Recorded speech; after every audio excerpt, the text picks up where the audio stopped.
You should be, sitting here in 2024 and looking at what does my business look like in 5 years. And you don't want to, throw a Hail Mary right before we come in to do a pre-award accounting system audit and hope everything's okay. Like, let's ease into this. Let's dip our feet and let's set ourselves up for success so you can work out the kinks and work out the issues now versus when it's time for an audit. Hey everyone, I am Katelyn Rigle. I am the Small Business Outreach Coordinator for Defense Contract Audit Agency. Thank you, Katelyn, for coming on to the GovCon Giants podcast. And as everyone knows, my name is Eric Coffie. Welcome. And when we start today, I'd like to start off by asking you, what made you reach out to us?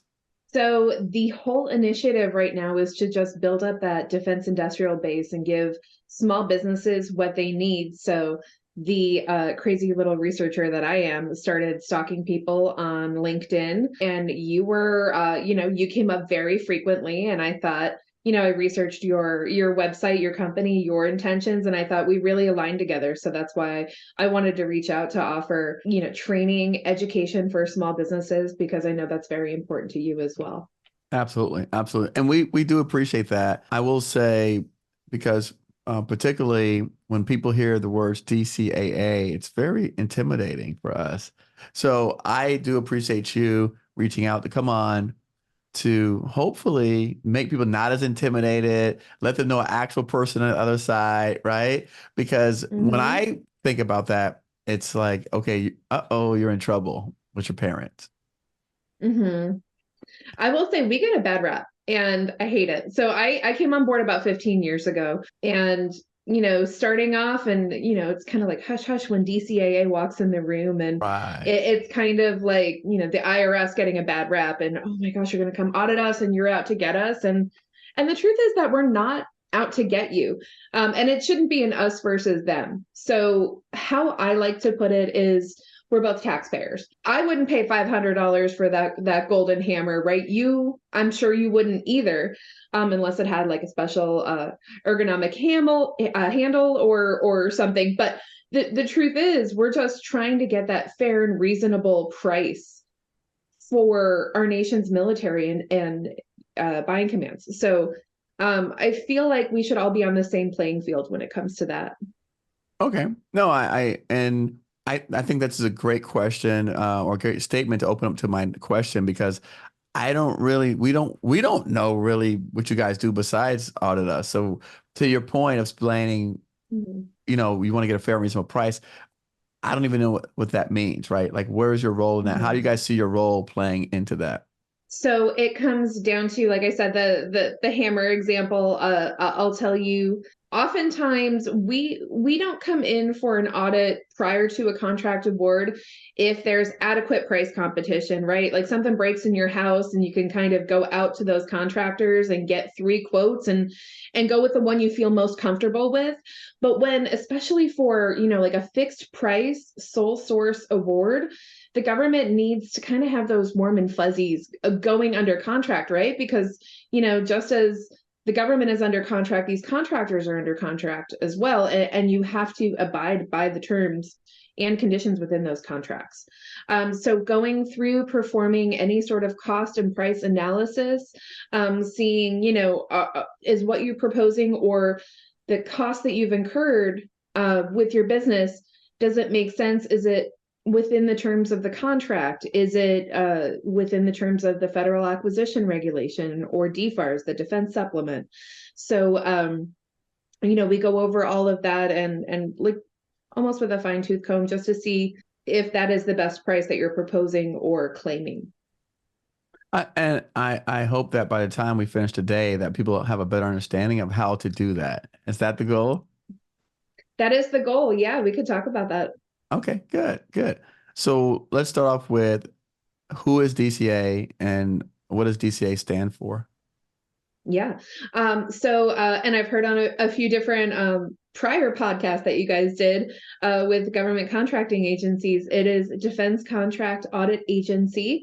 We are a single mission organization. So we were created in 1965 under the Secretary of Defense. And prior to that, all contract audit functions were performed under each branch of the military. So Army, Navy, Air Force, they all had their own way of doing things. And as you know from the military, it was not uniformed, and it was kind of like no man's land. So in 1965, we were created. We performed the contract, the audit, financial advisory services for any sort of buying commands, acquisition professionals within our government to give that. I keep calling it the warm and fuzzies, going into negotiations with contractors. We perform audits at all phases of the contract lifecycle, from pre-award accounting system audits, and then once pricing proposals, forward pricing rates. Once a contract is awarded, you're looking at cost incurred, compliance audits, business systems audits, truth in negotiations. So yeah, we perform a lot. We do a lot. No, I see that. I'm looking at your presentation here, and I can see that you do a lot of things. So who would you consider your customer? So our customers would be the acquisition professionals, Department of Defense. Mostly we do reimbursable work for Department of Energy, Department of Education, GSA. Anytime they come in and they need an audit, we're happy to do it, and we get reimbursed, with the different funding pots within our budget. We perform those audits. Okay, so you do audits for department. So is there anyone else that does audits for departments? Is there anyone else that does audits? Yeah. Like you said, you do it for Department of Defense and GSA. Oh, yeah. All other agencies, they'll have different audit functions, but we're strictly Department of Defense, and any other federal entity that needs an audit. Okay. I will say that we do not perform audits at the request of contractors. I can tell you that is not our customer. We get all the time, hey, I need a DCAA compliant accounting system audit. Can you please do this, perform this audit for me? And we unfortunately can't do that.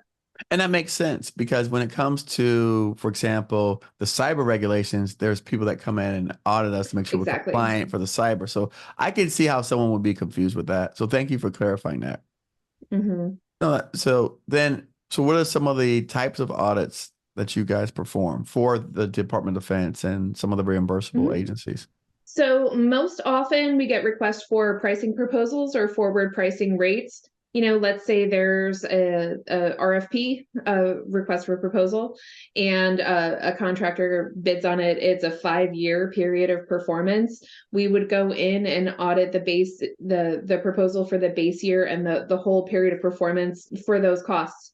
So that would be considered a pricing proposal. Also forward rates, what do your rates look like for the next 5 years, whether it's the direct labor rates or the indirect rates, fringe, overhead, G&A. What does that look like for your company?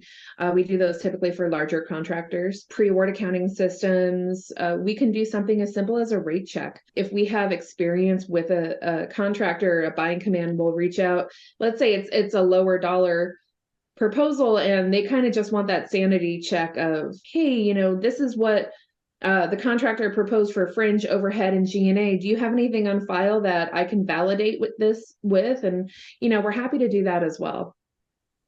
That's advisory services, we do advisory services. So really? If the buying command has a really short turnaround time and maybe they don't have the typical 90 days available, or in their budget for what do I want to say, their milestone plan, they will ask, okay, what can we do that's not necessarily a full audit, but what can you do to make me feel comfortable going into negotiations, providing that a defensible negotiation, if that makes sense. It does make sense. I never knew that. Yeah. I thought that when I did my negotiations with the different offices that they were internally handling all that stuff. Sometimes they do, sometimes they don't. So I can tell you what triggers an audit from the buying command is anything fixed price over $10 million. They'll reach out to DCAA for an audit. Gotcha. Anything over $100 million for a cost type contract. And, you think, oh, that's not really applicable to small businesses. You would be surprised at how many small businesses are growing significantly more a year over year. And depending on the quantity and the period of performance, you're hitting that $10 million mark. Say More those numbers often than again. not. Fixed price over 10 million. Fixed price over $10 million And then, and cost type over 100 million. okay. And that's according to the PGI thresholds. Okay. All right. So fixed price over 10 million.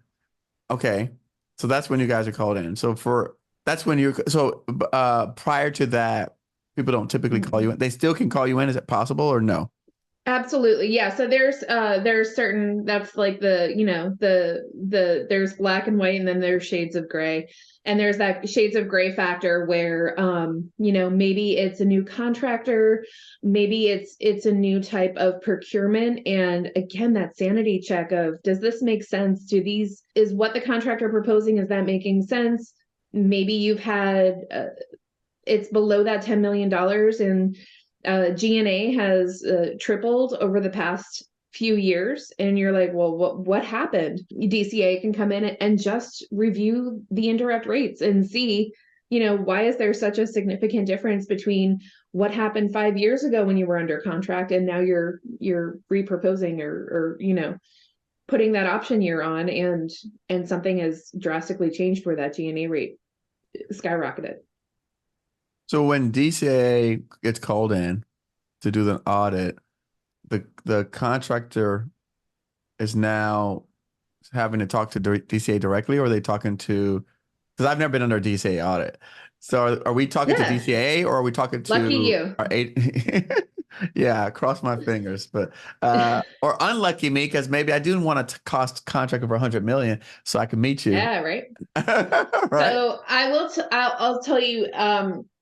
Here's what happens. The buying command reaches out to DCAA. They say, hey, I need this audit. DCAA, we get all the information, we get the proposal information. We have a touch point meeting where, it's called an entrance conference.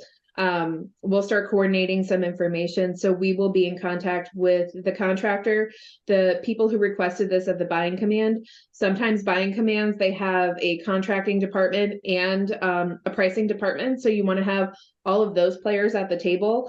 And it's this initial meeting that we kickstart the audit. We ask you for policies and procedures. What are your internal controls? How did you put together this proposal package? We'll ask you all of that. We'll kind of just get on the same page as far as what will be within the scope of the audit, what we plan to do.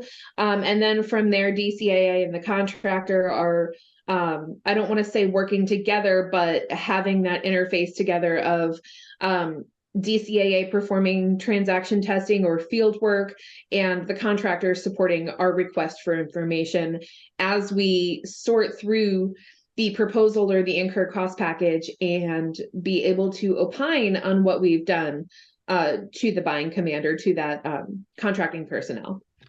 Okay, that makes sense. So tell me, we talked about what triggers the audit. What types of non-compliances do you see oftentimes? So for pre-award accounting systems, right?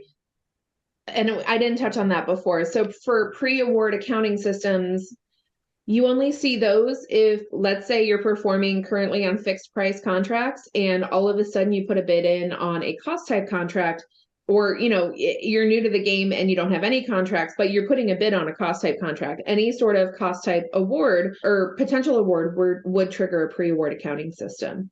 Now, the whole intention of a pre-award accounting system is to look at the design of your accounting system. Is it going to be compliant with FAR and DFARS? Can you segregate direct versus indirect costs?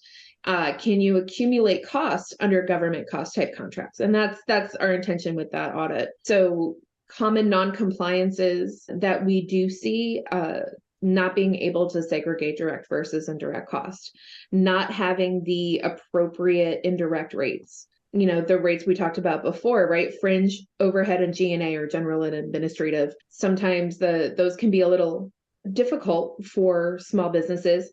You can be a brilliant engineer, but you don't have not all of us have the accounting background.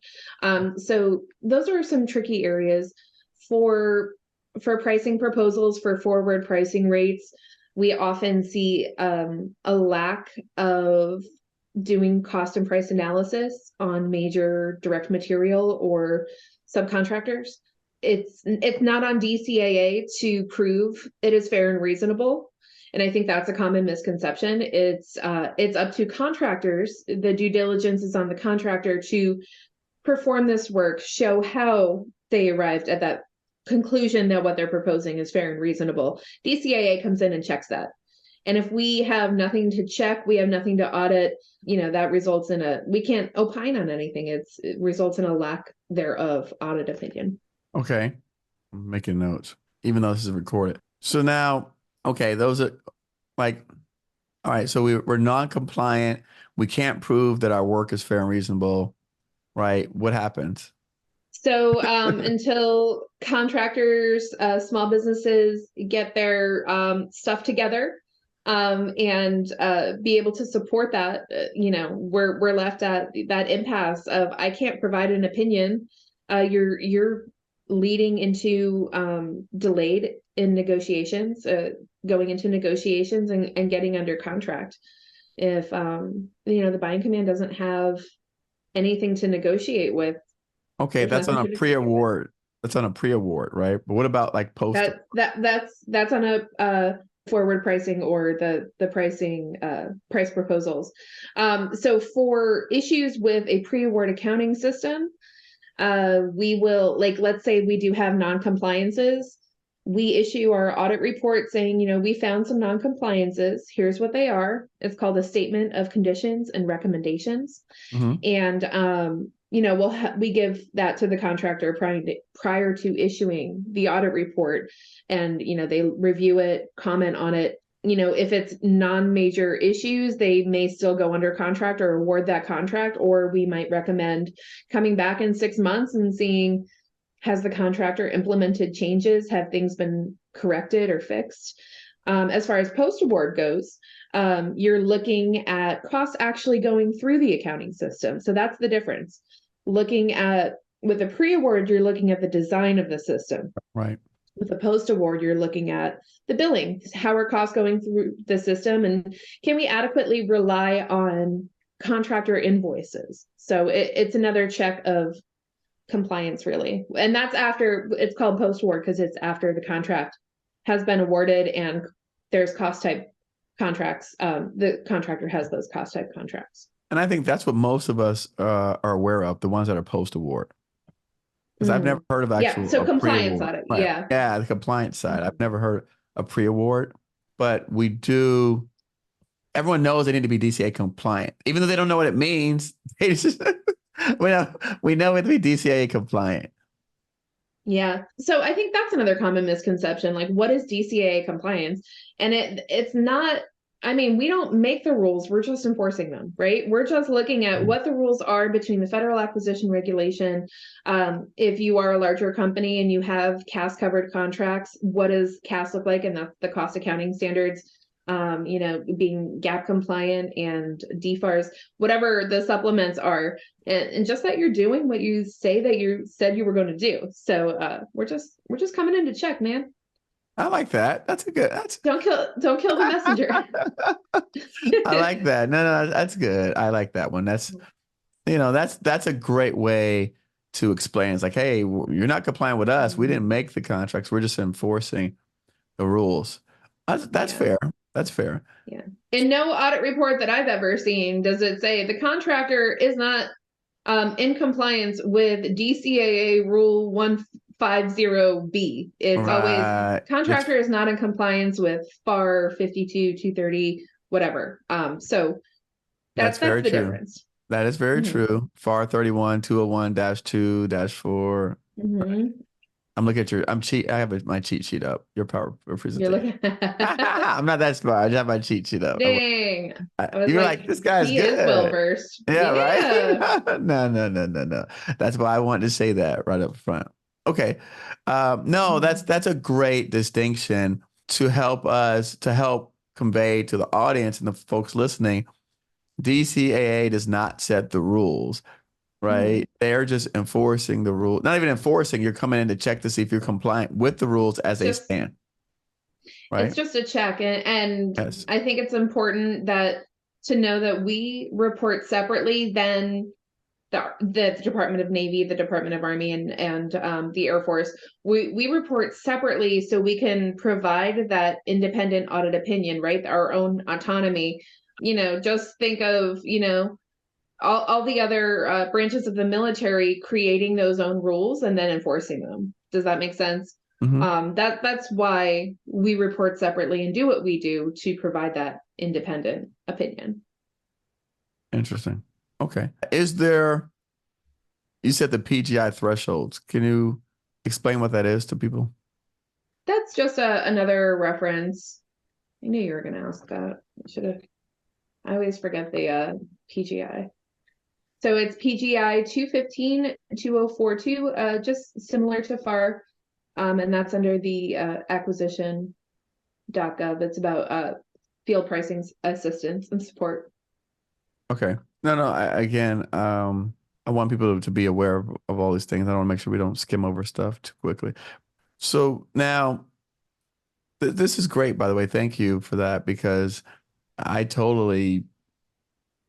I mean, we only know what we're taught, right? And right, if we're not getting an opportunity to talk to folks like yourself or hear from people like your organization, then we just assume along with like the rest of the world of how things Mhm. are and what's happening out there.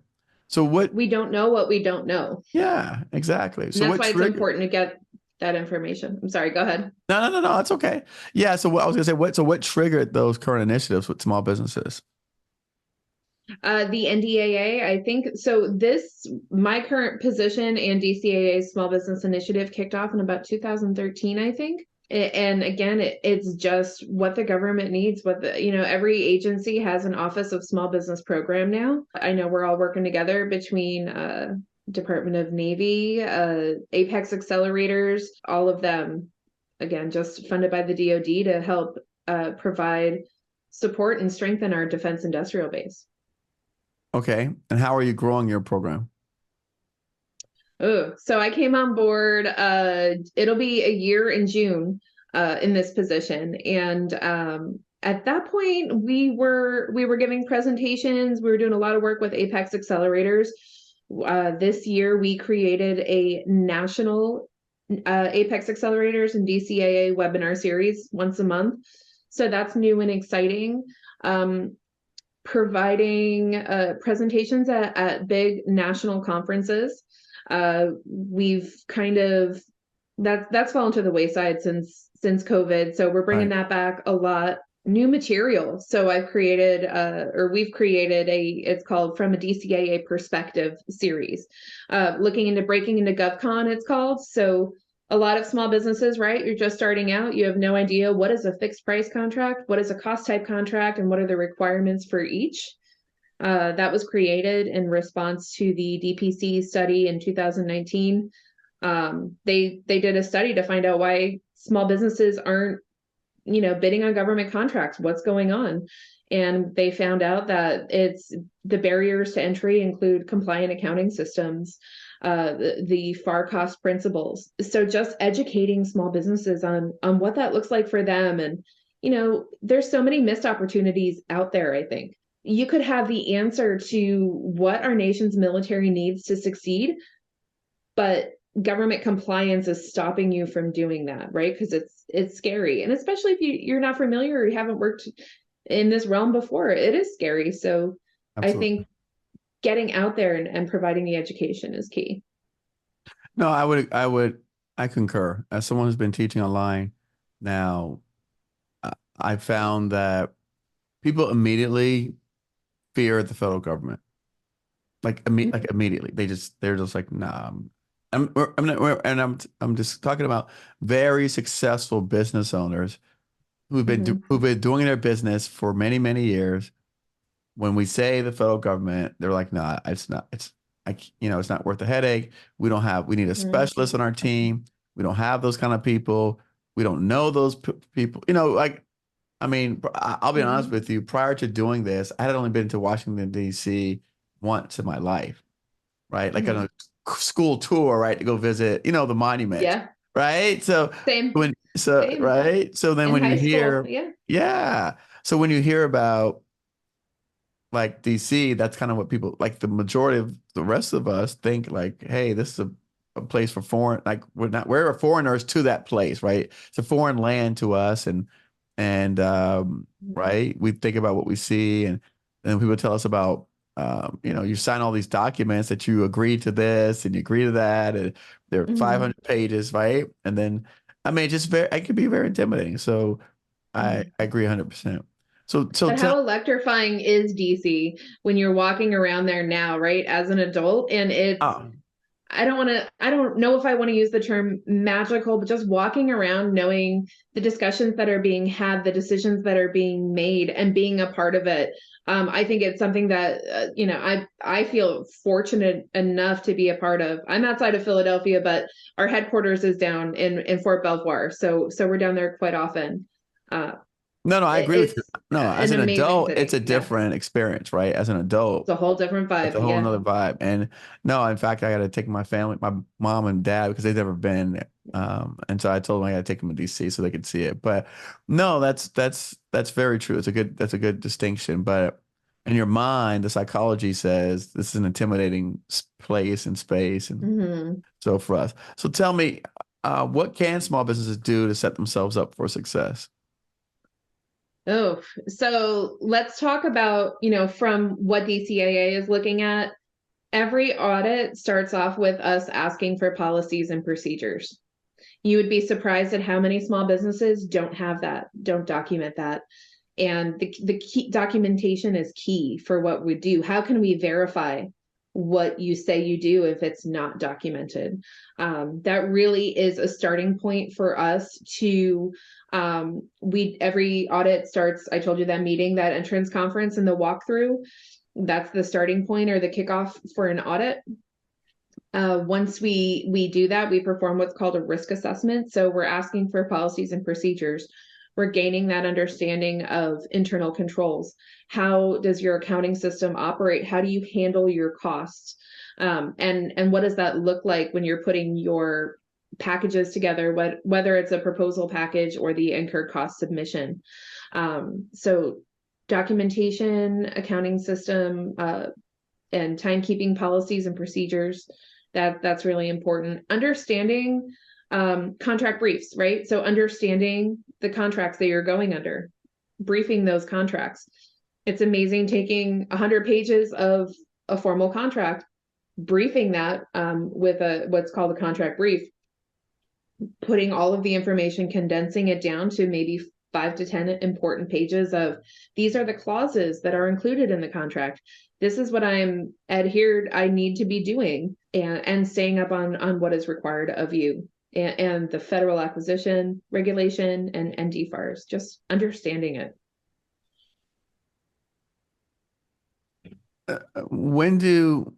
And I know that, I mean, I don't even know if I should ask this question, but so many people talk about a compliant accounting system. Do I need that out the gate when I'm starting No. off? Okay. No. I don't know if I should be saying that either, but yeah, right. Right. This is not right. This is an opinion, not as per DCAA. How's that? Right.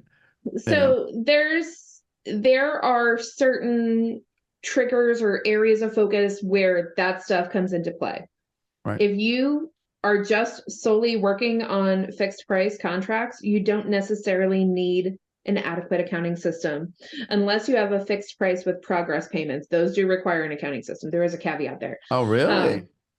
Yeah. So a lot of people don't know that as well. I didn't know that. That applies. Yep, That's construction type stuff then. Yep. Yep. Right. So if there's progress payments, you have to have, because you're accumulating costs and you're providing what's already been incurred, right? So we have to rely on the design of your system to show you've adequately accumulated those costs under those Okay. cost type contracts. And you want to make sure, if you have, let's say, a Navy contract, a Air Force contract, an Army contract, you want to make sure you're putting those expenses in the right pots, right? You want to make sure you've properly segregated, how costs get thrown into those buckets. You don't want to be charging a Navy contract to your Army expenses or vice versa. Okay. Yeah, so I would say, I mean, there's also a thing called the simplified acquisition threshold. Those are very small contract awards, small in relative terms, right, Sure. to government spending. Yep. I think it's like $250,000. You're going to put a proposal together, but it's going to be nothing like those other proposals. You're just going to say, hey, these are some price quotes. Here's some support for what I'm proposing, but it's not anywhere to the level of that $10 million threshold that we talked about. Okay. Good. But set yourself up for success. If you plan on growing your business, you should be, sitting here in 2024 and looking at, what does my business look like in 5 years? And you don't want to, throw a Hail Mary right before we come in to do a pre-award accounting system audit and hope everything's okay. Like, let's ease into this. Let's dip our feet and let's set ourselves up for success, so you can work out the kinks and work out the issues now versus when it's time for an audit, right? Right. No, and I agree with you. I always, that's why we have these conversations, because we do want the smaller firms to be aware of what they need to do prior to them becoming a larger organization. So we do want them to be prepared. We want them to be aware of it. We also would like for them to talk to companies like some of the ones that we interview about what do they need to do to position themselves, so that in the event, right, you're now in a position to go after some of those larger awards, right, you can basically, turn, I hate to say turn on the switch, but you could essentially have someone that could set you up and be prepared so that you can stand up to one of these potential audits. That's what I would say. No, I like that. Now, it looks like I have a picture of your slides, and it shows you, it shows a bunch of locations around the United States. Oh yeah, we're everywhere. Now, why are some of the like Honeywell and Boeing attached to those names? Those CAD. Oh yeah, so CAD. So the Corporate Audit Directorate is what CAD stands for. So we have residential offices and a big presence at those major contractors. So Boeing, Lockheed Martin, General Dynamics, Raytheon, Northrop Grumman. Those are our headquartered locations for our resident DCAA offices. Okay. All right. Yeah. And we're overseas. We are we have the European branch office. We do a lot of work over there. We are in Alaska, Hawaii. Yeah, we're everywhere. Nice. Anywhere where the action is. Okay. Middle East. Yeah. Right. Is there another agency that does what you do? So we have a sister agency, Defense Contract Management Agency. We do work together quite often. We reach out to them. So let's say there is labor categories in a fixed price proposal. We're not familiar, we haven't worked with the contractor before, and we want to make sure what they are proposing with labor categories. Does that make sense? Is that needed for what the contract needs, or the statement of work within the proposal? And then the labor hours, right? Does it really take 500 hours to do tasks X, Y, and Z? So we reach out to DCMA quite often for those types of assistance. DCMA has a commercial pricing group. They do cost and price analysis. They'll help primes with cost and price analysis if they can't do it on subcontractors for proprietary reasons. DCMA will reach out for them as well. And they also have international presence. They do a lot of international work as well. Okay. Nice. Mm-hmm. And they management agency, so they do a lot of administration over contracts and things of that nature. I mean, like in support of the like the commands. Yeah, so any sort of modifications that are issued, any oversight, quality control, right? So I know a lot of people that work at DCMA that sit at Boeing in Philadelphia that are looking at the quality of work because they have that expertise to make sure everything is crossing your T's, dotting your I's. Yeah. Okay. And I know that's not your group, but that fascinates me only because we have some of our small businesses that produce products, right? I mean, manufacturing. Would DCMA be involved and like look at the quality of some of that stuff? Absolutely. Okay. All right. Yeah. And it's always nice, those entrance conferences and the walkthroughs that I talked about before. It's nice to have DCMA at the table as well, because they need to gain that understanding of how the proposal was put together, what materials are used, what's the rationale behind the proposed direct labor and the proposed materials. There's a lot of moving parts with that. So that's DCMA is a major player with us there. Nice. Nice. Well, tell us, where can we get more information? I know you said you're going to some major events this year. I have your LinkedIn, which we'll be sharing. I've got the website. Now, it says your title is Operations Audit Liaison, Small Business Coordinator. It's a lot of words. I say Small Business Outreach Coordinator. Yeah. Okay. And so, I mean, is this something that a small, like, again, I'm asking, is this like a small business can reach out to you if they have questions? Yeah, absolutely. Yeah, that's why I include all my contact information. So I am in and out of webinars all day. I am in and out, hopefully more podcasts. I know you were talking about how is DCAA growing this program. We're looking into doing more podcasts, creating our own podcast. I'm pretty excited about that. But so yeah, you can call. I don't know if I'm going to answer, but email me. Right. Yeah, I'm a small business program team of one. I have an awesome boss that supports me when she can, but I have other people on my team. Sure. Yeah. No, that's great. That's great. Well, no, I definitely want to make sure we make all the information available. What are some things for people to not call you versus things to call you? Ooh, I like to state that because again, we have a yes. Yeah. Please do not call me to ask for request an audit. Okay.